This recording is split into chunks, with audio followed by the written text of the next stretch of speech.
অভ্যাসটা করব সেটা হচ্ছে বেলি ফ্যাটের জন্য, যাদের অতিরিক্ত পেটের চর্বি আছে, মেদ আছে, তাদের জন্য খুব লাভকারী। আমরা 2-3টে আসন আমরা করব যাতে আমরা সবাই এই বেলি ফ্যাটের উপকার নিতে পারি। রেডি? তো আমরা শুরু করলাম। আমরা প্রথমে মাথা যতটা নিচু করা যায় এবং পা উপরে যতটা তোলা যায়, বিপরীত পা এভাবে বিপরীত পা তুলে দেব।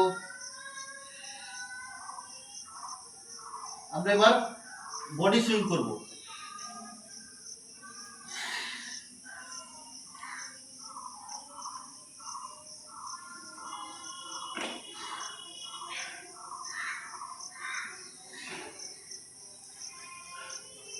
এবার আমরা বজ্রাসনে বসে যাব।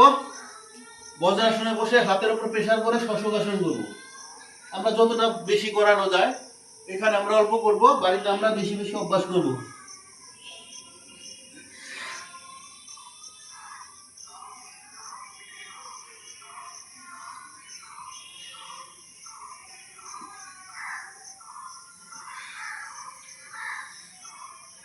রিল্যাক্স।